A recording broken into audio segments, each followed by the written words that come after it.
आता मिस्टर दासजी यांनी केलेलं मंगल आणि ग्रंथ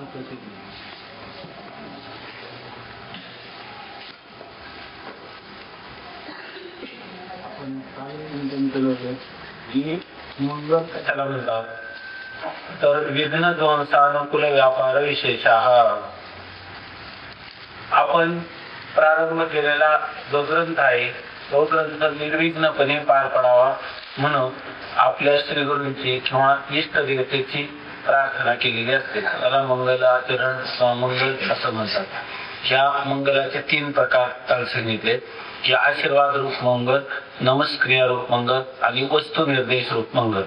त्यापैकी वस्तू निर्देश रूप मंगलाचा प्रकार असा आहे, सगुण किंवा निर्गुण ब्रह्माला उद्देश केलेलं जे मंगल म्हणजे सगुण ब्रह्म किंवा निर्गुण ब्रह्माची केलेली प्रार्थना. तर या ठिकाणी निश्चलदासजी हे जे मूळ ग्रंथकर्ते आहेत तर ते वस्तू निर्देश रूप मंगल करतात की आपल्या ग्रंथाची परिसमाप्ती निर्विघ्नपणे व्हावी म्हणून. तर या ठिकाणी जे मंगलाचरण केलेलं आहे तर ते वस्तू निर्देशित कोणती वस्तू आहे, सगुण नसून निर्गुण ब्रह्म वस्तू आहे. आणि त्या निर्गुण ब्रह्म वस्तूची की जी सच्चिदानंद स्वरूप आहे त्याचा आत्मत्वाने ज्ञान व्हावं.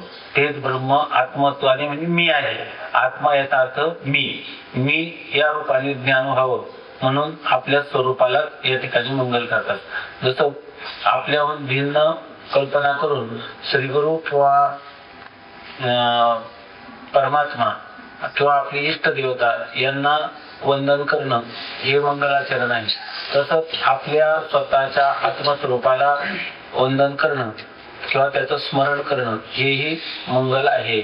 म्हणून या ठिकाणी जे मंगल ते निर्गुण ब्रह्माला अनुलक्षून या ठिकाणी वर्णन आपलं वंदन केलेलं आहे. तर ते आहे वस्तू निर्देश रूप मंगलाचरण.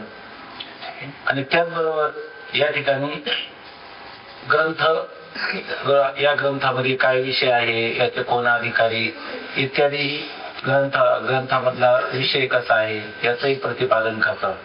तर हे वस्तू निर्देश रूप मंगल. या मंगलाचरणात पहिली ओळी हे जो आनंद सत्य प्रकाश विभो आणि आधार नामरूपास बुद्धी न जाणे आणि जाणेही त्याच तो अपार शुद्ध परमात्मा मीच असेल. संपूर्ण विचार सागराचा जो विषय आहे तो विषय या ओळीमध्ये साठवलेला आहे. म्हणजे यावरून या ग्रंथामध्ये संपूर्ण या प्रकरण ग्रंथामध्ये कोणता विषय चालणार आहे हे याच्यामधून सूचित होतं.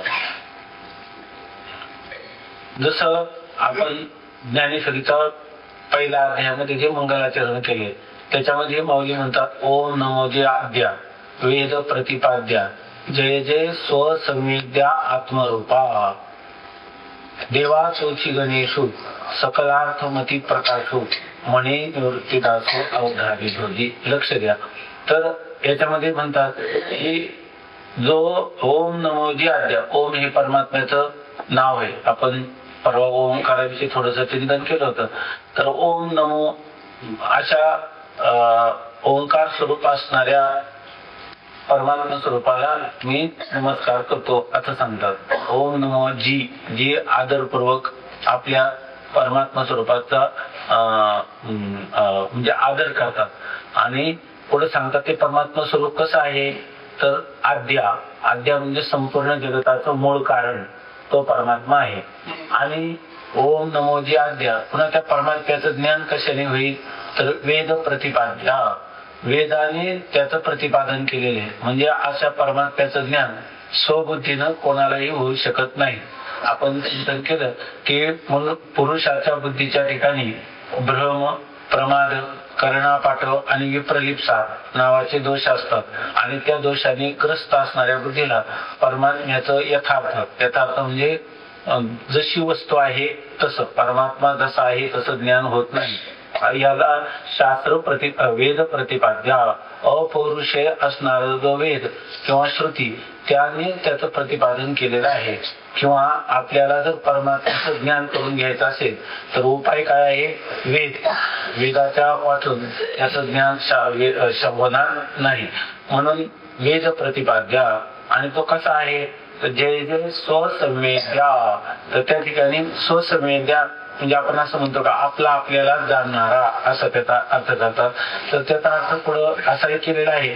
परंतु पुढे जाऊन वेदांताचं जेव्हा आपण चिंतन करतो तेव्हा आपणच आपल्याला जाणू शकत नाही. जसा एखादा मनुष्य विचारलं की तुम्ही पाठाला कसे आले, तर मी माझ्या खांद्यावर बसून आलो असं कोण करता येतं? असं दुसऱ्याच्या खांद्यावर बसून येईल, पण आपल्या खांद्यावर ज्याचा त्याला खांद्यावर बसता येतं. डोळा सर्वांना पाहतो, डोळ्याला पाहतो का? डोळा नाही असं नाही, पण डोळ्याला डोळा पाहतो का? नाही. त्याप्रमाणे स्वसंवेद्या म्हणजे आपल्याला जाणतो असं म्हणता येणार नाही. कारण जाणणं किंवा ज्ञान हे त्याचं स्वरूप आहे. आणि जे ज्याचं स्वरूप असतं ते दुसऱ्याला विषय होत नाही. याचा अर्थ आपलं मुख आहे. जर आपण आपल्या समोर आरसा धरला तर आपलं मुख आरशामध्ये आपण पाहू शकतो. पण आरसा बाजूला गेला तर आपलं मुख आपल्याला विषय होतं का किंवा जाणता येतं? विषय होणे याचा अर्थ जाणणं. तर आपलं मुख आपण पाहू शकतो का? नाही. आरशात पाहतो, परंतु आरशात जे पाहतो ते आपलं रूप असतं का? त्याचं जे प्रतिबिंब दिसतं आपल्याला, प्रतिबिंब ज्याचं आहे ते आपलं मुख आहे ना, असंच निश्चय करतो ना आपण. पण आरसा नसला तर आता प्रतिबिंब आहे का समोर? नाही. मग प्रतिबिंब नाही तर प्रतिबिंबाच्या सापेक्ष जे बिंब, ते बिंब आपल्याला म्हणता येईल का? म्हणता येणार नाही. कारण का? त्याच्या ठिकाणी का मुख नाही? मुख आहे, परंतु प्रतिबिंब म्हटलं की मुखाचं प्रतिबिंब आरशात आहे आणि त्याच्या सापेक्ष आपण आपलं मुख ग्रीवास्त म्हणजे मानेवर आहे असं म्हणतो. पण जर आरसा नसेल तर प्रतिबिंब नसलं, प्रतिबिंब सापेक्ष मुखाला बिंब म्हटलं नाही तरी सुद्धा मुख नाही का? मुख आहे ते, परंतु आपल्याला कळतंय का? नाही. जर एखादा मनुष्य म्हटला तुमच्या समोर आरसा नाही, त्यामुळे तुमच्या मुखाचं प्रतिबिंब नाही, आणि मी सांगतो तुम्हाला मुख नाही आणि तुमचं मुख तुम्हालाही दिसत नाही, मग मुख आहे म्हणण्यात काय अर्थ आहे? मुख नाहीच म्हणा तर आपण कबूल करू का? तू हो म्हण नाही तर नाही म्हण. मुखाच्या ठिकाणी डोळा सगळ्यांना पाहतो, पण डोळ्याला दिसत नाही. अहो तुम्ही आंधळेच आहात, तुम्हाला डोळाच नाही असं कोणी म्हटलं तर आपण कबूल करू का? नाही. अहो पाहणं हे डोळ्याचं रूप आहे, पाहणं हे डोळ्याचं स्वरूप आहे. म्हणजे ज्याचं स्वरूप असतं ते त्याला विषय होत नाही. अशा प्रकारची स्थिती आहे. अशाच प्रकारचा आपला आत्मा आहे की जो आत्मा म्हणजे आपलं वास्तव स्वरूप आहे की जे इतरांना विषय होत नाही तर स्वतःला विषय होत नाही. जे स्वतःला विषय होत नाही आत्मा, तर इतरांना विषय कसा होईल? परंतु तो नाही म्हणण्याची सोय नाही. त्याच्यासाठी उदाहरण दिलं माऊलींनी अमृतानुभवामध्ये की काय? काळा राही काळव खा, तो आपण बारीका न तोजे तरी आशिका अंगी बाणे. माऊली सांगतात अमावास्येच्या काळ्या रात्री काळा मनुष्य काळ्या शेतामध्ये गाढ झोपलेला आहे. लक्षात आलं ना? अमावास्येच्या काळ्या रात्री काळा मनुष्य काळ्या शेतात गाढ झोपलेला आहे. आता अशा मनुष्याला कोणी पाहते का? नाही. मग तो स्वतःला तरी जाणतो का? कारण झोपलेला आहे, तो स्वतःलाही जाणत नाही आणि कोणी त्याला पाहायलाही नाही. बरं, गडद अंधकार आहे. अशा वेळेला आम्ही म्हणतो की तो मनुष्य नाही म्हणण्याची सोय नाही. असं काही जे काही सत्ता, असं काही जे अस्तित्व आहे त्या अस्तित्वाला आत्मा असं म्हणतात. म्हणजे तो कोणाला विषय होत नाही. त्या संस्कृतमध्ये स्वसंवेद्या जो शब्द आहे त्याचा जर संधी केला तर काय होतं, निग्रह केला तर काय, सु असंवेद्य. एक संस्कृतमध्ये सूत्र आहे काय, सु सु म्हणजे उ आहे ना त्याच्यामध्ये, आणि असंवेद्य म्हणजे पुढे काय येतो अ. ओच्या पुढे अ आला तर त्याचा आपल्याला ओ झाला तर त्याला एका स्थाने यन शात आची परे, म्हणजे त्याच्या ठिकाणी ईच्या जागेवर काय होतो, यन होतो. जर अची परे अ पुढे असला तर, म्हणजे स्वर पुढे असला तर, मग याचा अर्थ व स्व म्हणजे सु असंवेद्य. संवेद्य वेद्य याचा अर्थ आपल्याला जाणण्याला योग्य, असंवेद्य म्हणजे जाणण्याला योग्य नाही. आणि सु याचा अर्थ पक्का, पक्का हा विषय. आत्मा कधीही जाणण्याला विषय होत नाही, त्याला म्हणतात स्वसंवेद्य. माऊली म्हणतात ओम नमोजी आद्य. परमात्म्याचं स्वरूप सांगतात. परमात्मा कसा आहे, ओम नमोजी आद्या, तो आद्य आहे सर्वांचा. वेद प्रतिपाद्या, वेदाने त्याचं प्रतिपादन केले. वेदाच्या प्रतिपादनाचा विषय, वेद जे वर्णन करतो ना, सगळा वेद फक्त परमात्म्याचंच वर्णन करतो. वेदाचा प्रतिपादनाचा विषय असा त्याचा अर्थ आहे. वेद वारंवार जागोजागी जर पाहिलं तर चौवेदी जाणं, साई सरकारी कारण, 18 पुराणे हरीची गाती. सगळे पुराण वेद सगळं परमात्म्याचंच वर्णन करतो, असा तो वेद प्रतिपाद्य. आणि पुन्हा कसा आहे, सु असंवेद्य, त्याला म्हणायचं स्वसंवेद्य. तो इतरांना जाणता येत नाही आणि स्वतःचा स्वतःलाही जाणण्याचा विषय होत नाही. पण नाही म्हणण्याची सोय नाही, असं काही बाई त्याला म्हणतात. असं काही बाई जे अस्तित्व आहे तर ते म्हणजे तो आज्ञेय असं नाही, तो आपलं स्वतःच काय आहे, स्वरूपच आहे.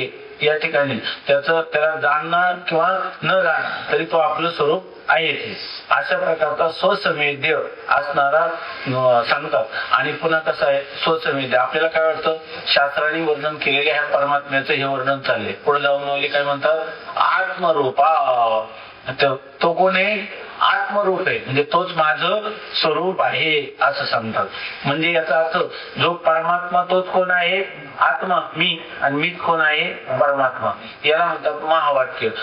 वेदामध्ये अशी 4 महावाक्य आले, प्रज्ञानम ब्रह्म, तत्वमसी, आयमात्मा ब्रह्म आणि अहम ब्रह्मास्मी. अशी 4 महावाक्य 4 वेदाचे आहेत. त्यापैकी ज्ञानेश्वरीमध्ये सुरुवात करताना महावाक्याने सुरुवात झालेली आहे.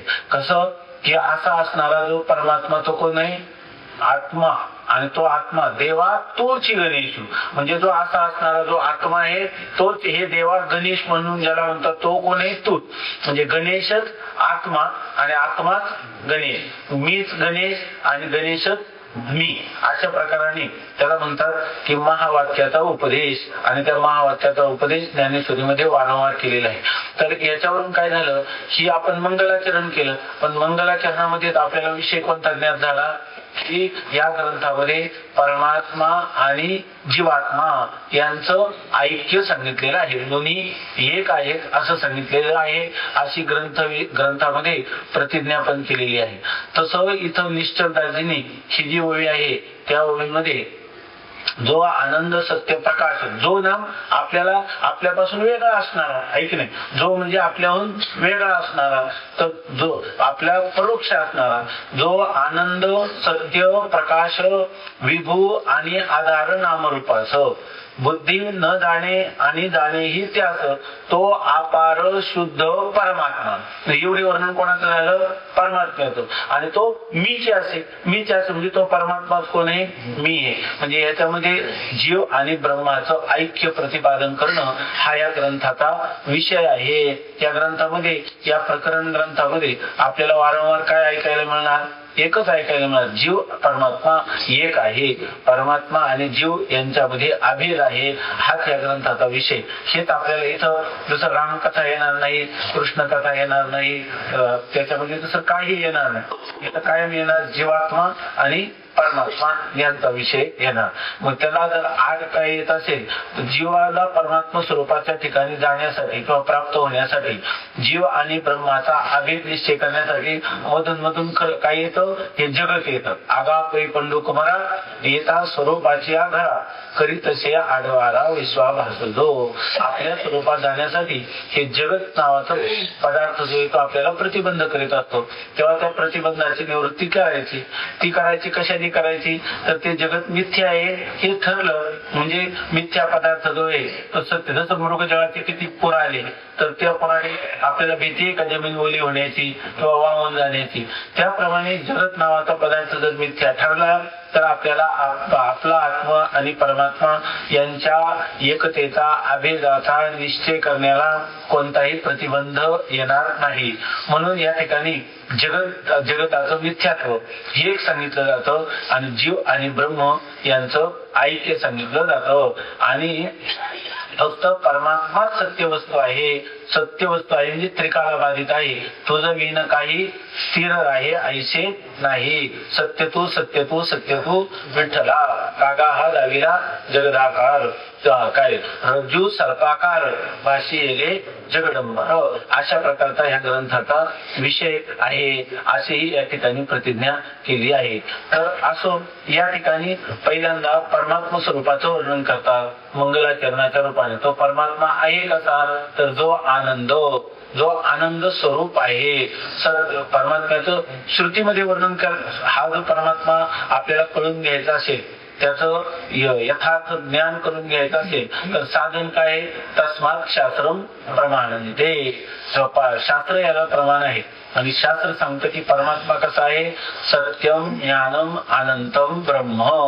परमात्मा कसा आहे सत्य स्वरूप आहे. सत्य स्वरूप आहे या सत्य शब्दाचा अर्थ आहे नित्य आहे. इथं सत्य म्हणजे खरं बोला अशा प्रकारचं नाही. सत्य या शब्दाचा अर्थ आहे त्रिकालाबाधित. त्रिकालाबाधित म्हणजे तिन्ही कालामध्ये ज्याचा बाध होत नाही, तिन्ही कालामध्ये ज्याचा नाश होत नाही. म्हणजे भूतकाळ भविष्यकाळ आणि वर्तमान काळ तिन्ही काळात जो असतो जो नाही असा कोणताही काल नाही त्याला म्हणतात सत्य असे सांगतात. तर तो परमात्मा सत्य आहे. तो सत्यम ज्ञानम तो ज्ञान स्वरूप आहे. ज्ञान स्वरूप आहे याचा अर्थ काय स्वयंप्रकाश आहे. स्वयंप्रकाश आहे याचा अर्थ काय जसा सूर्य आहे. सूर्य सगळ्या पदार्थांचं प्रकाशन करतो आहे की नाही. आता सूर्याच्या प्रकाशात आपले सर्व व्यवहार चालतात, सर्व पदार्थ दिसतात. हे कोणाच्या प्रकाशात दिसतं सूर्याच्या प्रकाशात दिसतं. पण सूर्याला पाहायचं झालं तर त्याला कोणाचा प्रकाश पाहिजे. सूर्याला कोणाचा प्रकाशाची गरज नाही. तसं ज्याला जो इतरांना जाणतो इतर सर्वांना जाणतो परंतु त्याला जाणण्यासाठी कोणाची आवश्यकता नाही त्या पदार्थाला म्हणतात स्वयंप्रकाश. त्याला त्या ठिकाणी म्हटले जो आनंद सत्य प्रकाश. प्रकाश म्हणजे ज्ञान स्वरूप. जो कसा आहे प्रकाश नाम ज्ञान काय ज्ञान स्वरूप आहे. म्हणजे तो इतरांचं प्रकाशन करतो परंतु त्याच्या प्रकाशनासाठी म्हणजे त्याच्या ज्ञानासाठी कोणाची आवश्यकता नाही त्याला म्हणतात प्रकाश. आणि जो कसा आहे आनंद स्वरूप आहे. आनंद कशाला म्हणतात जो निरतिशय प्रेम ज्याच्यावर असतं त्याला म्हणतात आनंद. निरतिशय प्रेम याचा अर्थ ज्याच्या सारखं किंवा ज्याच्यापेक्षा अधिक प्रेम कोणावरच नाही असा जो आहे तो परमात्मा असं वर्णन केलेले.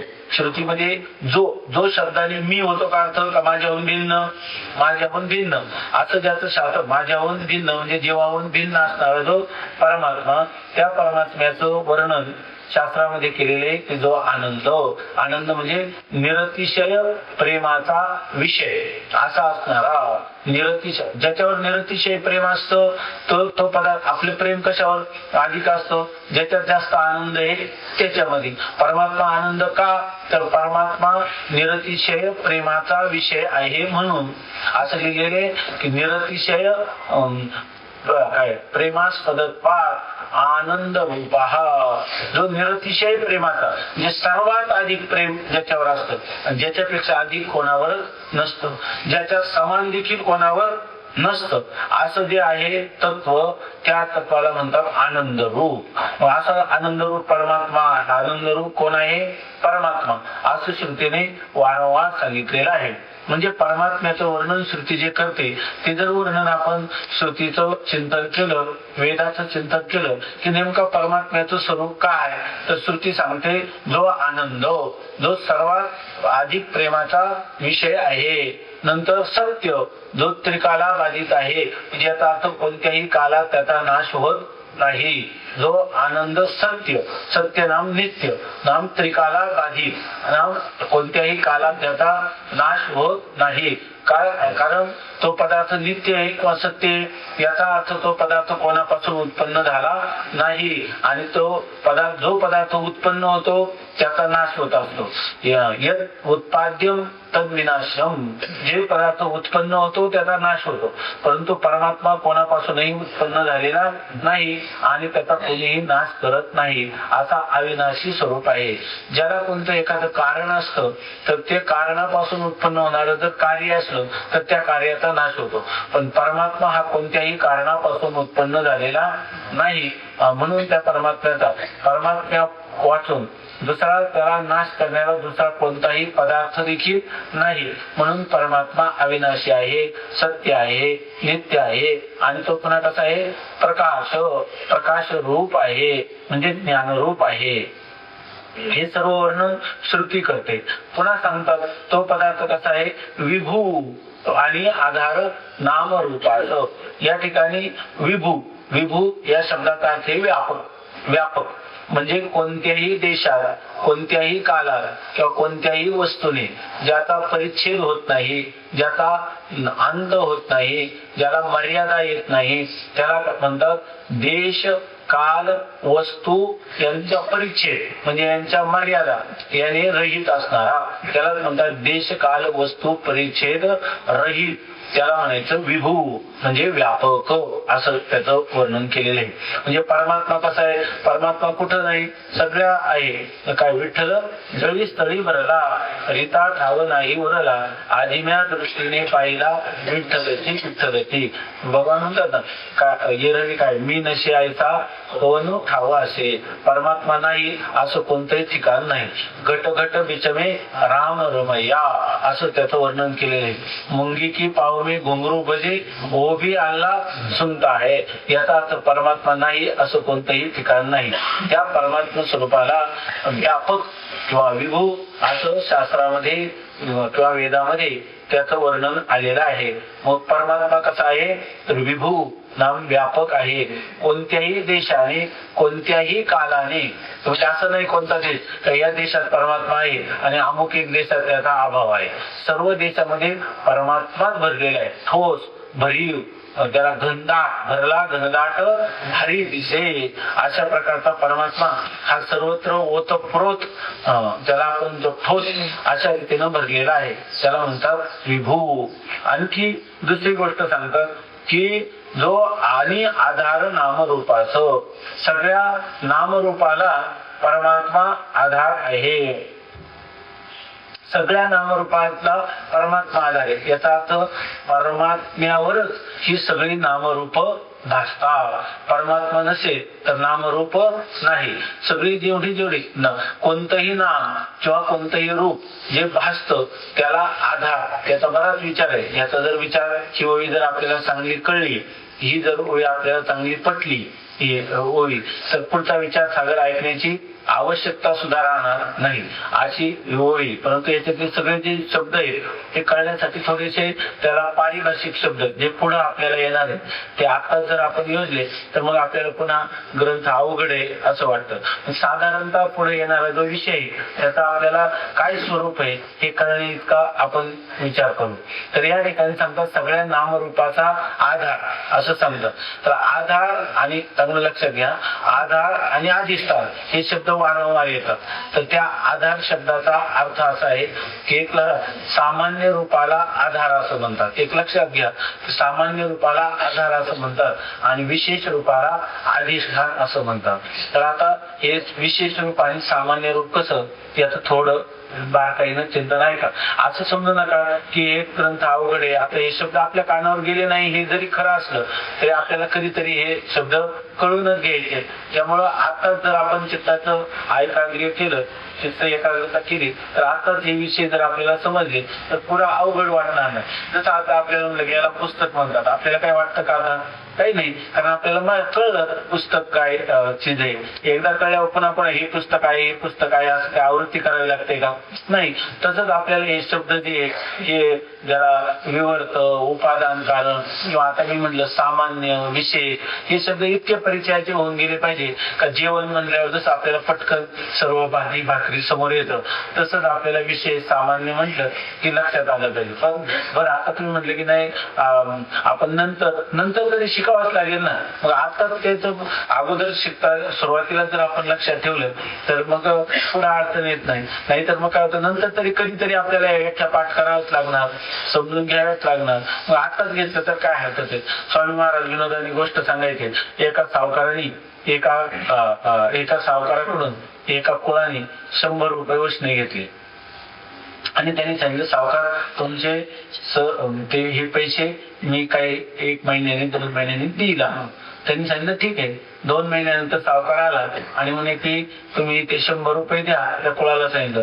त्याने सांगितलं परिस्थिती फार बदललेली आहे, दुष्काळ पडलेला आहे, मी तुमचे पैसे देऊ शकत नाही, एवढ्या वेळेला क्षमा करा. त्यांनी सांगितलं तुला 100 रुपये द्यावे लागतील, नाही दिलं तर मग मी जे सांगतो ते तुला केलं पाहिजे. काय? तर त्यांनी सांगितलं की तुला 100 एक तर 100 रुपये दे, नाही तर 100 मिरच्या खा. त्यांनी सांगितलं काय हरकत नाही, 100 मिरच्या खातो. तर स्वामीला सांगितलं 100 कांदे खा असं सांगितलं त्यांनी. 100 कांदे खा. याला वाटलं 100 कांदे खाऊ.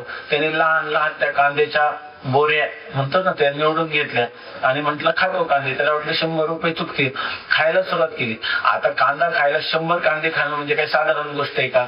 4-6 खाल्ल्यानंतर त्याच्या तोंडाची लाही झाली. त्यांनी सांगितलं की असं करा की शेत मी जगू सुद्धा शकणार नाही सावकार जर 100 कांदे खायचं, यापेक्षा मला आता कांदे खात नाही, थोड्या दिवसांनी तुमचे पैसे आणून देतो. त्याप्रमाणे शेठजीने सांगितलं ठीक आहे. शेठजी सावकार जेव्हा दुसऱ्यांदा आले तेव्हा त्यांनी सांगितलं की आता तुम्ही 100 रुपये द्या. त्यांनी सांगितलं 100 रुपये सध्या तर देणं होत नाही, तेव्हा मला कांदे आणि 100 रुपये सोडून दुसरी काही शिक्षा का? त्यांनी सांगितलं 100 मिरच्या खा. मग यांनी सांगितलं ठीक आहे. त्याला वाटलं होईल थोडे त्रास होईल, काय आग होईल, पण खाऊ आणि नंतर काही त्रास झाला तर काही औषधं घेऊ. अशा प्रकाराने त्यांनी कबूल केलं, खायला सुरुवात केली. आता 100 मिरच्या कोण खाणार? काही त्या आता मिरच्या खाल्ल्यानंतर नाकातून डोळ्यातून सगळे पाणी. त्यांनी सांगितलं शेठजी मला जगू द्या, मी तुमचे 100 रुपये देईल आणि या मिरच्या खाण्याला भाग पाडू नका. त्यांनी सांगितलं काय हरकत नाही, 1 महिन्याने परत येतो. परत आल्यावर त्याला सांगितलं की शेठजीने पैसे दे. त्यांनी सांगितलं पैसे, कांदे आणि मिरच्या सोडून दुसरी शिक्षा का? त्यांनी सांगितलं की आता काय नाही, तुला एकच शिक्षा, मी तुला 100 जोडे मारतो. त्यांनी सांगितलं कांदे बटाट्यापेक्षा हे ठीक आहे. तर काय जोडे मारतील, पाठीला थोडे दिरडे निघतील का आपण दवाखान्यात मलमपट्टी करू, पण 100 रुपयाचं एकदाच फिटून जाते. त्यावेळेला जुन्या काळात त्या नालाच्या चप्पल म्हणजे त्याला असे लोखंडी नाल आणि त्याच्यामध्ये खिळे ठोकलेले असतात, त्याने त्या मारायला सुरुवात केली. त्याच्या पाठीचं दीर्घ झालं. 4 जोडे झाल्यावर त्यांनी सांगितलं शेठजी मला प्राण वाचवा, तुम्हाला 100 रुपये मी देईल. त्यांनी सांगितलं नाही, आता एक तर 100 रुपये, नाहीतर हे 100 जोडे. त्यांनी सांगितलं पाय धरले, थांबा मी तुमच्या आता 100 रुपये आणून देतो. गेला कोणाकडे तरी उसने केले आणि आणून दिले. स्वामी महाराज सांगायचे की 100 रुपये द्यायचेच होते, तर कांदे खाऊन मिरच्या खाऊन जोडे खाऊन देण्यापेक्षा अगोदरच दिले असते तर नसतं चाललं का? तसं आपल्याला बऱ्याच वेळा विचारसागरातल्या या प्रक्रिया किंवा परिभाषा कधी ना कधी आपल्याला ज्ञान झालीच पाहिजे. जर आपल्याला काही लोकांना मग नंतर कीर्तन करायला किंवा प्रवचनाच्या वेळेला त्यांच्या पोथीमध्ये एक विचारसागर असतो आणि एक ज्ञानेश्वरी असते. मग ते काय म्हणतात की ते विचारसागराचं त्यावेळेला चांगलं चिंतन झालं नाही म्हणून आता थोडं चिंतन करतो. जेव्हा करायचं तेव्हा केलं नाही आणि मग त्याच्यामध्ये जो पूर्व पक्ष आलेले आहेत ना तेच कीर्तनात सांगतात की कर्माने मोक्ष आहे. त्याच्यात एक पक्ष आलेला आहे की कर्माने मोक्ष, असा पूर्व पक्ष सांगतो. नंतर त्याचं खंडन केलं. ते म्हणतात की कर्माने मोक्ष जोडून या धन उत्तम व्यवहारे उदास विचारी विचकरी तुका म्हणे त्या आश्रमाचे फळ परमपद बळ वैराग्याचे. अहो कर्माने मोक्ष मिळतो हा अपसिद्धांत होतो. त्यासाठी हे जे सिद्धांत आपण अगोदरच चांगल्या प्रकाराने आता समजून घेतले पाहिजे. आपलं चिंतन याच्यासाठी चाललं होतं की आपल्याला परिभाषा कधीतरी कळावी लागेल. तर या ठिकाणी सामान्य रूपाला काय म्हणतात आधार. इथं काय चाललंय की जो आधार नामरूपास नामरूपाला आधार आहे तर आधाराला काय म्हणतात म्हणजे विशेष रूपाला अधिष्ठान म्हणतात आणि सामान्य रूपाला आधार म्हणतात. आता हे सामान्य रूप म्हणजे काय आणि विशेष रूप म्हणजे काय तर याचं थोडं चिंतन करू. तर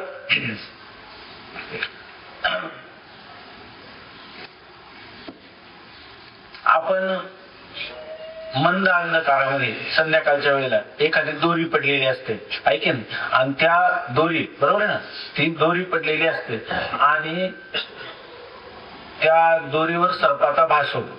त्यावेळेला अगोदर आपण काय म्हणतो इथं काहीतरी पडलेलं आहे इथं काहीतरी पडलेला आहे असं आपल्याला वाटतं आहे की नाही. आणि नंतर आपण जेव्हा दिवा मग इथं काहीतरी पडलं मग हा जी दोरी आहे की हा साप आहे काही फुलाची माळा आहे का जमीन दुबंगलेली आहे का या ठिकाणी काही दंड लाकूड पडलेला आहे. अनेक प्रकारचे संशय निर्माण होतात. आणि एखाद्याला काय होतं जर 4 मित्र चालले तर एक म्हणतो हा दंड आहे एक म्हणतो ही जमीन दुबंगलेली आहे एक म्हणतो ही जलधारा आहे एक म्हणतो हा सर्प आहे एक म्हणतो ही पुष्पमाळा आहे. एवढे भ्रम होतात की नाही. प्रत्येक नाव वेगळं आहे की नाही प्रत्येक रूप वेगळं आहे की नाही.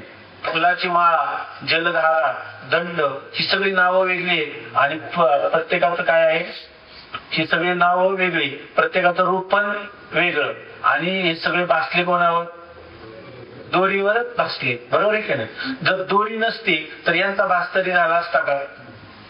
दोरी जर नसती तर तुम्हाला हे एवढे भास तरी झाले असते का म्हणजे दोरी वाचून हे भास झाले नाही.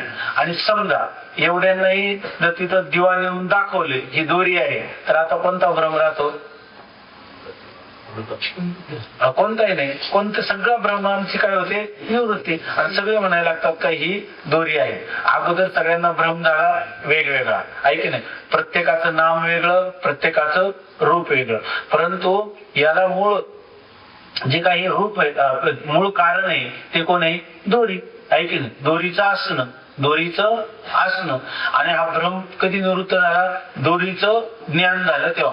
जोपर्यंत संशय होता तोपर्यंत दोरीविषयी संशय होता तोपर्यंत आपल्याला भ्रम राहिला की नाही राहिला. आणि ज्या वेळेला दोरीविषयी आपण निसंदेह झालो त्यावेळेला भ्रम राहिला का राहिला नाही. मग जिच्या जाणलं का भ्रम निवृत्त होत जे जाणलं की भ्रम निवृत्त होत. काय जाणलं आपण दोरीला जाणलं की भ्रम निवृत्त होत. मग भ्रम निवृत्तीला कारण कोण आहे दोरीचं जाणणं बरोबर ना. मग दोरी हे कोणतं रूप आहे विशेष रूप आहे. जे जाणलं का भ्रम काय होतो निघून जातो बरोबर आहे ना. दोरीला जाणलं की भ्रम निवृत्त झाला. ते दोरीचं काय म्हणजे दोरीचं विशेष रूप आहे. अगोदर काय जाणलं इथं काहीतरी पडले याला कोणतं ज्ञान म्हणतात सामान्य ज्ञान आणि ही दोरीच आहे असं जाणलं का त्याला म्हणतात विशेष ज्ञान. आलं लक्षात. मग सामान्य ज्ञान जे आहे ते आधार आहे सगळ्यांचा. सामान्य ज्ञान होते तर काहीतरी पडलं तर हे सर्वाधिक सगळे भ्रम झाले की नाही आपल्याला बरोबर ना. आणि तिथं विशेष ज्ञान झालं विशेष काहीतरी पडलं हे सामान्य ज्ञान आहे. दोरीचे असं कळलं का नाही. मग याला काय म्हणायचं सामान्य ज्ञान. इथं काहीतरी पडलं हे ज्ञान नाही का ज्ञान आहे परंतु अमुकच आहे असं ज्ञान आहे का नाही. म्हणजे सामान्य रूपाचं ज्ञान आहे आणि विशेष रूपाचं काय आहे अज्ञान. मग भ्रम कधी होतो जर तिथं दोरी नसती तर ज्ञान झाला असतं का आपल्या सर्प तरी भासला असता का नाही. म्हणजे ज्ञान आहे पण कोणतं ज्ञान आहे सामान्य ज्ञान आहे. आणि अज्ञान नाही का अज्ञान आहे पण कोणतं अज्ञान आहे विशेष स्वरूपात. ही रज्जूच आहे हे त्याला म्हणायचं विशेष. ह्या विशेष स्वरूपाचं काय आहे अज्ञान आणि त्यामुळे काय झाला भ्रम. आता चांगलं लक्षात घ्या. म्हणजे कोणत्याही पदार्थावर जेव्हा आपल्याला भ्रम होतो रज्जूवर सर्पाचा किंवा झाडाच्या बुंद्यावर पुरुषाचा किंवा शुक्ती म्हणजे वाळा वाळवंटामध्ये शिंपली पडलेली असते आणि आपण म्हणतो हे रजत म्हणजे चांदी आहे, हा जेव्हा भ्रम होतो तर त्यावेळेला जर त्या ठिकाणी शिंपलं नसेल तर रजताचा तरी भ्रम होईल का? जर ते झाडाचं वटलेलं खोट नसेल तर पुरुषाचा तरी भ्रम होईल का? किंवा खांब नसेल तर याचा अर्थ त्याच्या वाचून भ्रम होत नाही. परंतु त्याच्यावर जो भ्रम होतो तो कधी होतो? त्याचं सामान्य स्वरूपाचं ज्ञान असतं आणि विशेष स्वरूपाचं अज्ञान असतं, आहे की नाही? जर त्याचं विशेष स्वरूपाचं ज्ञान झालं तर काय होतो? भ्रम राहत नाही. म्हणजे ज्याच्या अज्ञानामध्ये पदार्थ भासतात, विशेष स्वरूपाच्या अज्ञानामध्ये पदार्थ भासतात आणि त्याचं विशेष स्वरूपाचं ज्ञान झालं तर ते पदार्थ जातात, ते पदार्थ खोटे ठरतात. मग या ठिकाणी सामान्य रूपाला काय म्हणतात? आधार. सगळी नामरूप जी आहेत तर ती कशामुळे भासतात? त्याचं जे अधिष्ठान आहे सामान्य, त्याला म्हणतात सामान्य. त्या सामान्य परमात्मा कसा आहे? सामान्य. सगळ्या जगताच्या नामरूपाचा तो आधार आहे, म्हणून त्याच्या सामान्य रूप, त्याचं कोणतं रूप आहे? ते सामान्य रूप. मग इथं जे म्हणतात की जो आधार नामरूप, असं नामरूपाला आधार परमात्म्याचं कोणतं स्वरूप आहे? सामान्य स्वरूप आहे. आणि जर त्याचं म्हणजे सामान्य ज्ञानामुळे काय होतं? हे जगत भासतं. परमात्म्याचं सामान्य ज्ञान असेल तर जगत भासतं आणि विशेष ज्ञान झालं तर जगत काय होतं? निवृत्त होतं. आता इथं एवढा अर्थ घ्यायचा आपल्याला, जो आधार नामरूप असं. म्हणजे आता हे जे नामरूप आहे हे कसं आहे बघा, झोपू नका.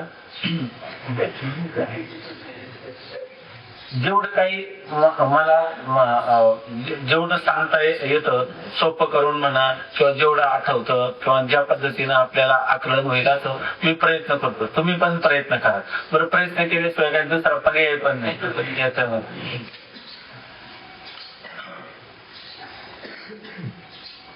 आता हा रज्जूवर जो सर्प भासला त्याच्याविषयीचा विचार आहे पुढे येणार आहे, पण जितका आपल्याला आता समजला ते पुढे आणखी सोपं होईल.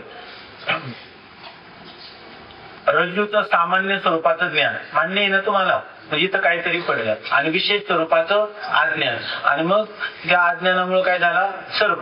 मग त्या सर्पाला कारण कोण आहे? अज्ञान, आहे का नाही? कोणतं अज्ञान? विशेष स्वरूपाचं अज्ञान. मग त्या अज्ञानाचं कार्य कोण आहे? सर्प. आणि कारण कोण आहे? अज्ञान, आहे का नाही? कारण कोण आहे?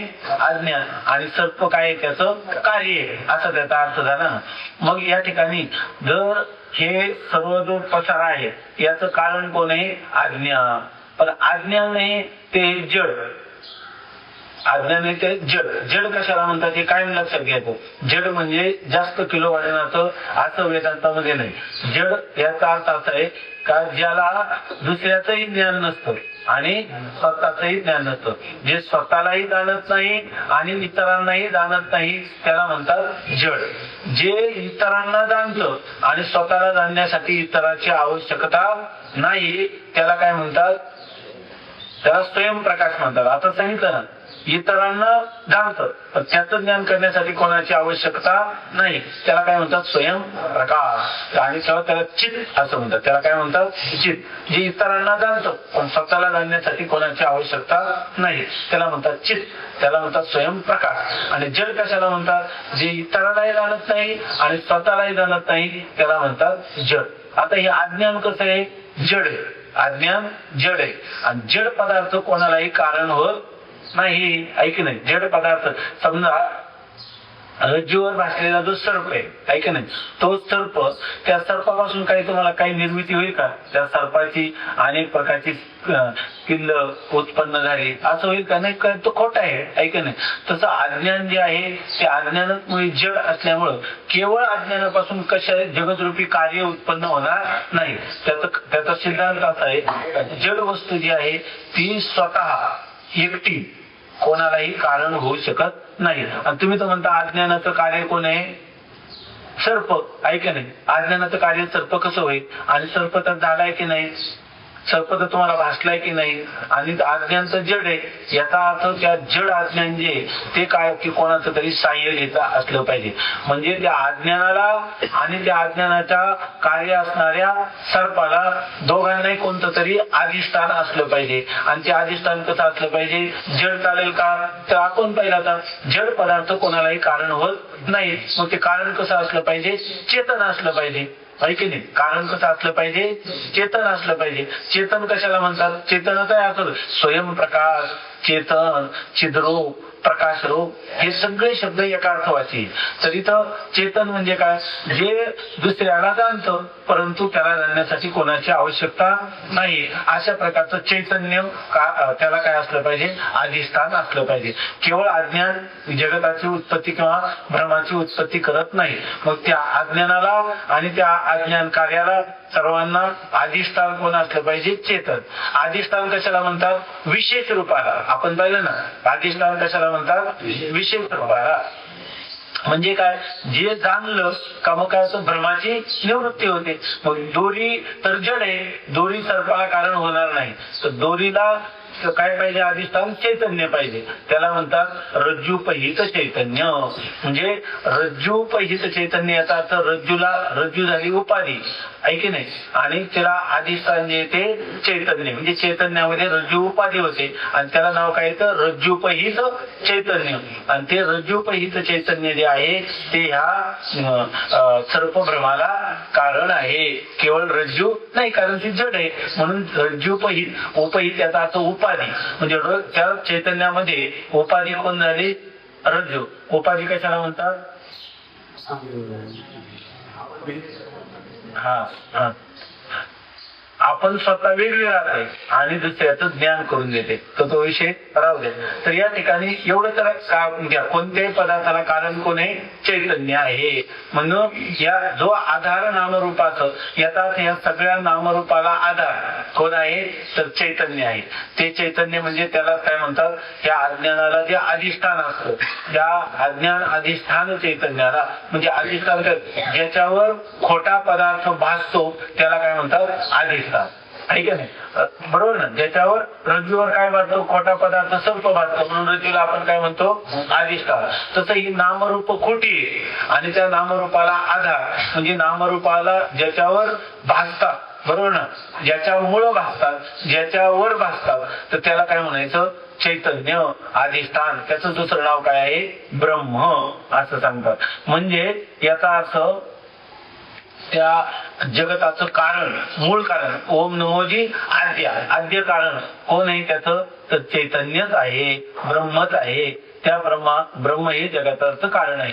त्याच वर्णन काय करतात, जन्माद्यस्य यतः, ज्याच्यापासून हे संपूर्ण जगत उत्पन्न झालं, ज्याच्यावर हे जगत राहतं, ज्याच्यामध्ये लीन होतं, ते कारण आहे, त्याला ब्रह्म असं म्हणतात. उपनिषदामध्ये म्हणतात यतो वा इमानी भूतानी जायन्ते येन जातानी जीवन्ति यत् प्रयन्त्य अविसविशन्ति तद् विजिज्ञासस्व तद् ब्रह्मेति. म्हणजे सगळी प्राणी जेणे हे विश्व निर्मिती, ज्याच्यापासून जग उत्पन्न होतं, ज्याच्यामध्ये राहतं, ज्याच्यामध्ये लीन होतं, ते तुम्ही जाणून घ्या. आणि तद् ब्रह्मेति, हे काय आहे, ब्रह्म आहे. म्हणजे या संपूर्ण जो आधार नाम रूपाचं, सगळ्या जगतामध्ये असणारी विविध नाम आणि विविध रूप, या सगळ्यांचं अधिष्ठान, सगळ्यांचा आधार कोण आहे, ब्रह्मच आहे. आधार आहे कोण आहे, ब्रह्मच आहे. आणि अधिष्ठान कोण आहे, ब्रह्मच आहे. म्हणजे असं वर्णन कुठं, हे कशावरून कळेल आपल्याला, आपल्या बुद्धीने कळेल का, शास्त्रावरून कळेल, शास्त्रावरून. शास्त्र सांगतं जन्माद्यस्य यतः, ब्रह्मसूत्रामध्ये ते सूत्र आहे का, जन्मादी अस्य यतः, अस्य जगतः, ह्या जगताची जन्मादी ज्याच्यापासून झाली, ज्याच्यापासून म्हणजे कोणापासून, ज्या चैतन्यापासून, ब्रह्मापासून, ज्या परमात्म्यापासून हे संपूर्ण उत्पन्न झालं. त्या परमात्म्याचं स्वरूप कसं आहे ते कोणाकडून कळेल, श्रुतीपासूनच कळेल.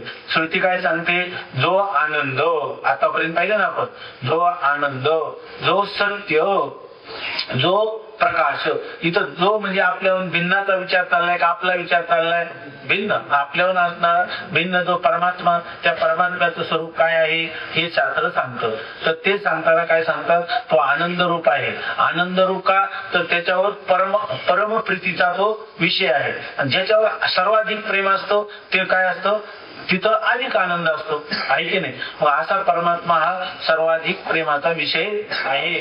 तो सत्य आहे, सांगतो त्रिकाला बाधित आहे, तो अविनाशी आहे. पुन्हा तो कसा प्रकाश रूप आहे, म्हणजे ज्ञान स्वरूप आहे. त्याच्या ज्ञान प्रकाशाने सर्व जाणलं जातं, त्याला जाणण्यासाठी कोणाची गरज नाही. तो सूर्यासारखा स्वयंप्रकाश आहे, पुन्हा तो व्यापक आहे. म्हणजे देश काळ आणि वस्तूचा परिच्छेद त्याला नाही.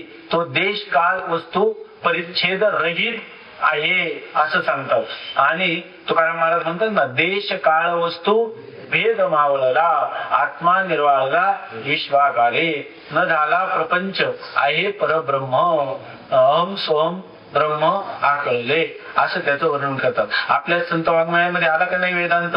आता हे जर आपल्याला कळायचं असलं अभंग, तर आपल्याला विचार सागर शिकलं नाही तर किती दिवस झाले तरी आपल्याला कळेल का? रक्त श्वेत कृष्ण पीत प्रभा भिन्न, चिन्मय अंजन सुधरे डोळा, पाठ करायचं परंतु अर्थ कळणार नाही. तेने अंजन गुणे दिव्य दृष्टी झाली, कल्पना निमाली द्वैता द्वैत, देश काळ वस्तू भेद मावळला, आत्मा निर्वाळला विश्वाकारे, न झाला प्रपंच आहे परब्रह्म, अहम सोम ब्रह्म आकळदे. काय तत्वमसी विद्या ऐक नाही, तुकाराम महाराज लिहिले की नाही, तत्वमसी विद्या ब्रह्मानंदी सांग, तेच झाला अंगे तुका आता, असं तुकाराम महाराज म्हणतात. अशा प्रकारचं संतांच्या वाङ्मयामध्ये हा वेदांत आलेले. इतकंच नाही, तुकोबाराय स्वतः म्हणतात, तो का तरी सहज बोले वाणी. सहज तुकाराम महाराज बोलले तर त्यांच्या बोलण्यात दुसरं काही नाही. तया घरी वेदांत वाहे आणि वेदांत म्हणजे उपनिषद ऐके नाही. सगळे अभंग म्हणजे उपनिषदांचे अनुवाद आहे तुकाराम महाराजांचे.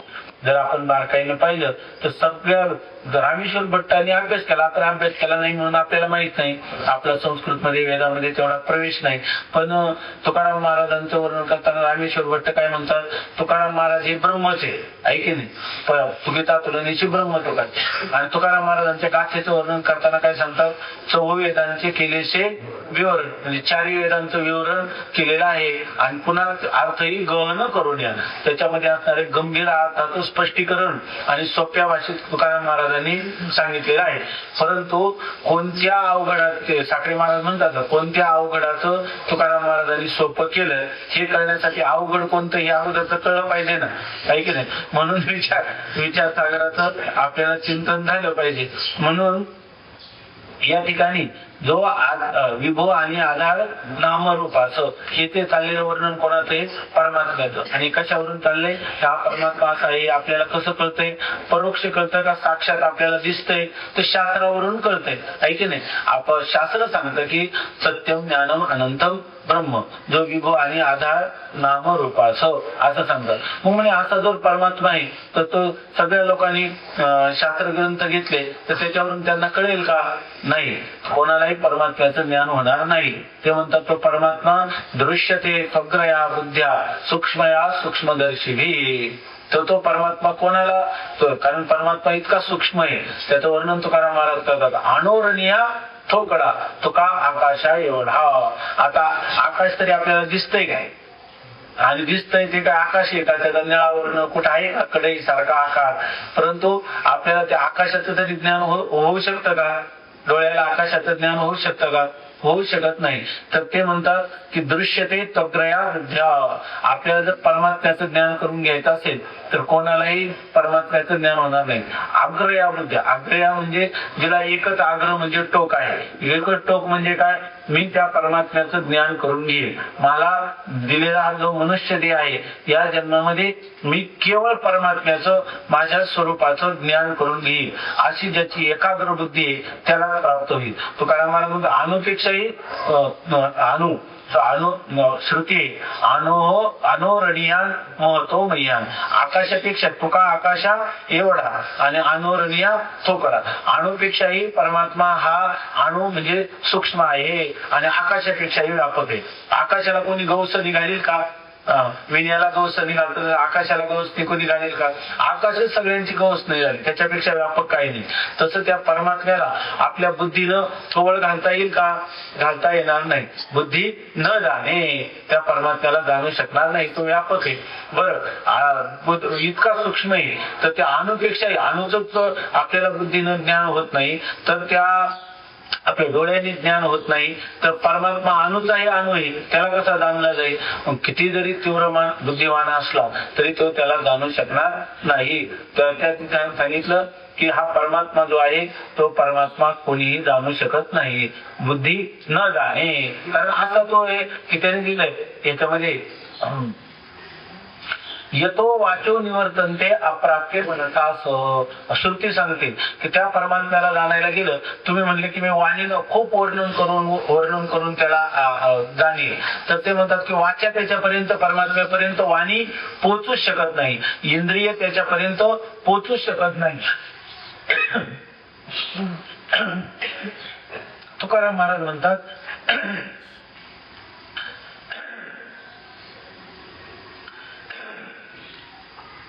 मन वाचा तिथं तुझे हे स्वरूप, मनवनी माप भक्ती केले. परमात्मा मन वाणी बुद्धी यांच्या पलीकडचा आहे. मग असं कोण सांगतो? शास्त्र. जगाला कारण परमात्मा आहे, नामरूपाला आधार, तो सत्य स्वरूप हे कोण सांगतो? शास्त्र सांगतो. आणि शास्त्र पुन्हा सांगतो असा जो परमात्मा आहे तो बुद्धी न जाणे, बुद्धी त्याला जाणू शकत नाही. कारण का? तर त्याच सांगतात नैव वाचा न मनसा प्राप्तुम शक्यः न चक्षुषा. मनाला वाणीला नेत्रादी इंद्रियांना परमात्मा कधीही विषय होत नाही. ते म्हणतात जर वाणी किंवा मन मी मनाने ध्यान वगैरे करून त्याला जाणील असं म्हटलं कोणी, वाणीने जाणील तर वाणी त्याच्यापर्यंत पोहोचत नाही. आणि मन सुद्धा काय म्हणतात? अप्राप्य मनसा सह. मन जर त्या परमात्म्याला जाणायला गेलं तर म्हणतात एवढा मोठा वेद, तो वेद म्हणतो वेद जाणू गेला पुढे मौनावला, ते गुह्य तुझला प्राप्त करायचे. वेद देखील न इति परमात्मा असा नाही असा नाही असं म्हणतो. मग दाखव ना कसा आहे, तर ते काय म्हणतो? मौनावला. त्या ठिकाणी शेषाला 1000 जीव आहे तरी शेष सिनल्या झाल्याची सहस्र जिव्हा जिवाहो देव काहो विटेवरी उभा. वेदाशी काही कळलेची नाही. काय पुसू नका बाई वेदाशी काही कळलेची नाही. वेद शिनला शेष शिनला झाल्याची सहस्र जिव्हा जिवाहो देव काहो विटेवरी उभा. देव परमात्मा युगी 28 का उभी आहे हे जाणायला गेलं तर कोणालाही सांगता आलं नाही. त्या शेषाच्या मध्ये दुखंड 1000 जीवा झाल्या तरी त्याला सुद्धा जाणता आलं नाही. मग जे शेषाने जाणलं नाही, जे वेदाने जाणलं नाही, ते जीवाची बुद्धी कशी जाणू शकणार? बुद्धी न जाणे ते असं सांगतात. बर तुम्ही तर असं म्हणता की परमात्मा त्याला जाणता येत नाही, त्याच्याविषयी त्याचं प्रकाशन सूर्य वगैरे कोणी दाखवू शकतो का? म्हणतात नाही. न तत्र सूर्यो भाती कुतो चंद्र तारकम कुतो अयम अग्नी. अहो सूर्य सुद्धा त्याला दाखवू शकत नाही, चंद्र तारका त्याला दाखवू शकत नाही, हा अग्नी देखील त्याचं प्रकाशन करू शकत नाही. याचाच अर्थ तो परमात्मा जाणण्याचा विषय होत नाही. बुद्धी न जाणे त्यात. म्हणजे पहिला आपला असा भ्रम गेला पाहिजे, मी परमात्म्याला जाणेल. कशाने जाणेल? बुद्धीने जाणेल. याचा अर्थ परमात्मा जाणण्याचा विषय होत नाही. आता हे ग्रंथकार पुन्हा म्हणतात बुद्धी न जाणे त्यात. एवढं म्हणणं तर ठीक आहे. आता आपल्याला कळलं, शास्त्र सांगतं की परमात्मा हा कोणालाही विषय होत नाही. पण इथं मंगलाचरण करताना ते काय म्हणतात? बुद्धी जाणे, बुद्धी जाणे आणि न जाणे. एक म्हणतात बुद्धी जाणत नाही आणि पुन्हा बुद्धी जाणते. आता हे कसं झालं की याला काय म्हणतात? वदतो व्याघात नावाचा दोष आहे की एखाद्याने जर सांगितलं काय मे मुखे जिव्हा नसती, माझ्या मुखामध्ये जिव्हा नाही असं जर एखादा म्हटला, ऐके नाही. ब्रह्मचारीच मे पितामह, माझे आजोबा हे ब्रह्मचारी होते, ऐके नाही. माता तू मम वैंधव्यम, माझी आई जी आहे ती काय आहे? वंध्या आहे. आई असं जर कोणी म्हटलं तर याला कोणता दोष आहे? तो वदतो वेगळा. माझ्या मुखात जीवा नाही आणि सांगतो कोण? हा जीवा असल्याशिवाय हे सांगता येईल का? ऐके नाही. म्हणजे हे बोलणं कसं झालं? अत्यंत विरुद्ध झालं. याला म्हणतात वदतो व्याघात. म्हणजे जो बोलतो ना त्याच्यामध्ये बोलणं दोषपूर्ण आहे. तसं या ठिकाणी का तुम्ही काय म्हणता? याचं बुद्धी जाणे म्हणा ना. आणि याचा काय म्हणा बुद्धी, नाहीतर एकतर म्हणा बुद्धी न जाणे. मग इथं तर असं सांगतात की बुद्धी न जाणे आणि पुन्हा सांगतात बुद्धी जाणे. आणखी दुसरी एक गोष्ट अशी की बुद्धी न जाणे तर न जाणे ऐकून. आता जसं आपण समजा हे विचार सागर आपल्या परीक्षेला ऐक नाही आणि वृत्ती प्रभाकर आपल्या परीक्षेला नाही, पण समजा वृत्ती प्रभाकर शिकलं नाही तर काय बिघडतंय का त्याच्या वाचून? काही बिघडत नाही ऐक नाही. आपण उपनिषद शिकलं नाही तर त्याच्या वाचून बिघडतंय का? बिघडत नाही. बुद्धी न जाणे तर न जाणे तर नाही जाणं, नाही जाणलं तर काय तोटा आहे त्याच्यामधून. पण ते म्हणतात नाही त्या बुद्धीनं जाणलंच पाहिजे. कारण का तर उपनिषद सांगतात की असं आहे काय चेद वेदी अथ सत्यमस्ती. जर आपण या ठिकाणी परमात्म्याला जर जाणलं तर आपलं कल्याण झालं, आणि म्हणजे नाही जाणलं तर यह चेदी काय यह चेदी हा वेदीन महती विनष्टी. आणि समजा त्या परमात्म्याला तुम्ही जाणलंच नाही तर काय होईल? महती विनष्टी, तुमचा महान सत्यानाश होईल. म्हणजे आता परमात्म्याला जाणलं तर पाहिजे ऐक नाही. विविध संसारा जन्माला प्राप्त झालं तर मग मुख्य कर्तव्य काय? परमात्म्याला जाणलं पाहिजे. तमेव विदित्वा अतिमृत्यू मिळते. अहो म्हणे आम्हाला सगळं जे संसार दुःख जन्म मरण परंपरा याच्यातून आम्हाला पलीकडे जायचं. जाण्याचा उपाय कोणी? पण शास्त्र. वेदाला विचारलं अहो आमचं या दुःखातून परमेराला आम्ही कसं जाऊ? आम्हाला त्याला परमानंद कशाने प्राप्त होईल? आमच्या जीवनातील दुःखाची निवृत्ती कशाने होईल? असं जर वेदाला विचारायला गेलं तर वेद परमात्म्याला जाणलंच पाहिजे का? हा वेद म्हणतो की त्याच्याशिवाय दुसरा उपाय नाही. न अन्य हा पंथा विद्यते आहे नाय. याला तुम्हाला दुसरा कोणताच पर्याय नाही. परमात्म्याचं ज्ञान करूनच घेतलं पाहिजे असं कोण सांगतो? वेद. पण नाही केलं तर काय होईल? तुझा सत्यानाश होईल. आणि केलं तर काय होईल? तुझं मोठं कल्याण होईल असं वेद सांगतो. मग याचा अर्थ पण आधी तूच सांगतो पुन्हा का वेद जाणण्याचं आपलं परमात्मा जाणण्याचा विषय होत नाही. आणि वेदच पुन्हा काय सांगतो? परमात्म्याला जाणलंच पाहिजे. तम एव विदित्वा, त्याला जाणूनच अतिमृत्यू मिळती, मृत्यू आत्तेती. मनुष्य ह्या मृत्यूचं उल्लंघन करू शकतो, शोकाचं तरण करू शकतो. म्हणजे याचा अर्थ त्या परमात्म्याला जाणलंच पाहिजे असं सांगतो.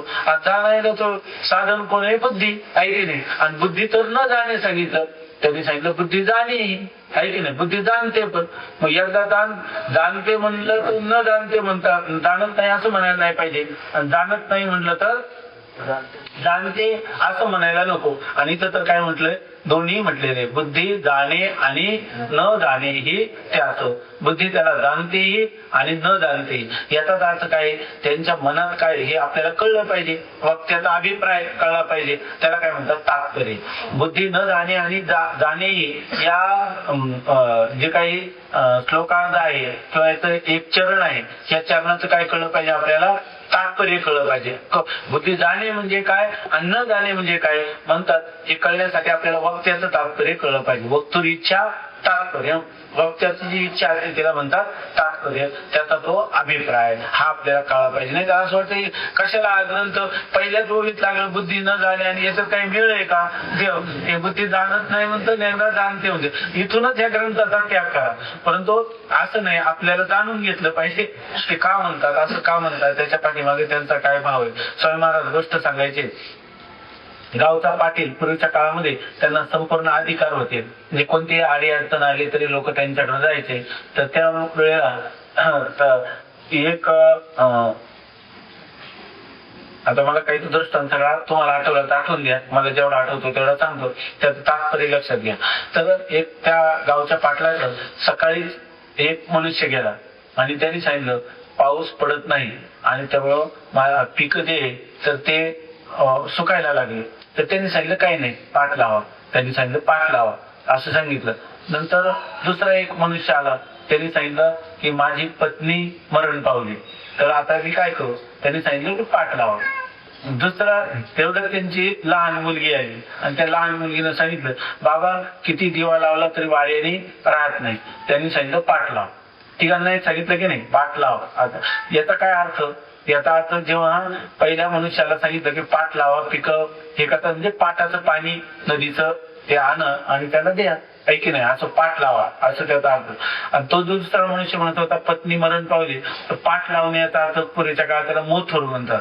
ते त्याची पत्नी मरण पावली मोथोर म्हणजे असं ते दुसरं लग्न कर आता त्याचा अर्थ. आणि तिसरा मुलगी आली तिला पाठ लाव याचा अर्थ काय, ते जी जीवा जातो त्याच्या आड पाठ लाव असा त्याचा अर्थ. मग त्याचं म्हणणं बरोबर होतं की नाही, तिघांना एकच उत्तर होतं, कोणतं, पाठ लाव. तसं याच्यावर कसं हे कधी कळेल, त्या म्हणण्याचं तात्पर्य जर त्या पहिल्या पाठावाल्याने दुसरा अर्थ केला तर त्या अर्थामध्ये काय त्यांचा घोटाळा होईल. म्हणून आपल्याला हे जे ग्रंथकार म्हणतात की बुद्धी न जाणे आणि जाणे ही त्याचा अर्थ आपण कळून घेतला पाहिजे. न जाणे म्हणजे म्हणतात तेव्हा काय आणि जाणे म्हणतात तेव्हा काय, तर त्याचा पहिला त्याचे बरेच चिंतन आहे.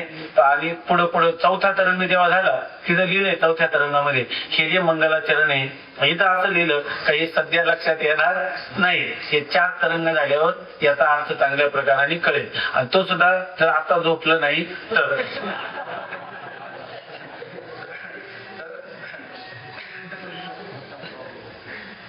इथं बुद्धी जाणे आणि न जाणे याचा अर्थ असा आहे की मग आपल्याचा अभिप्रेत अर्थ काय आहे, तर असं जेव्हा ग्रंथकार म्हणतात तर त्याचा पहिला अर्थ असा आहे शुद्ध बुद्धी जाणे आणि अशुद्ध बुद्धी न जाणे. याचा अर्थ परमात्मा जाणला जातो पण कोणालाही जाणला जात नाही. बहुनाम जन्मनाम अंते ज्ञानवान माम प्रपद्यते. या ठिकाणी अनेक जन्माच्या शेवटी त्या पुरुषाला हे जाणलं जातं, परंतु अनेक जन्म कशासाठी आहे, तर अनेक जन्म का जाणला नव्हता आणि एका जन्मात का जाणला, तर याचा अर्थ अनेक जन्म जोपर्यंत जितक्या जन्मामध्ये आपलं अंतःकरण किंवा आपली बुद्धी ही बुद्धी अशुद्ध आहे, अशुद्धीचा याचा अर्थ असा की त्या बुद्धीमध्ये अनेक प्रकारच्या पाप वासना भरलेल्या आहेत. तिच्या ठिकाणी निषिद्ध कर्म करण्याच्या वासना जोपर्यंत बुद्धीत आहे अशा प्रकारचा पुरुष म्हणजे ज्याला मल असं म्हणतात. मल म्हणजे अंतःकरणात निषिद्ध कर्म करण्याची, जे वेद करू नका असं सांगतो ते कर्म करण्याची अंतःकरणात असणारी जी वासना तिला मल असं म्हणतात.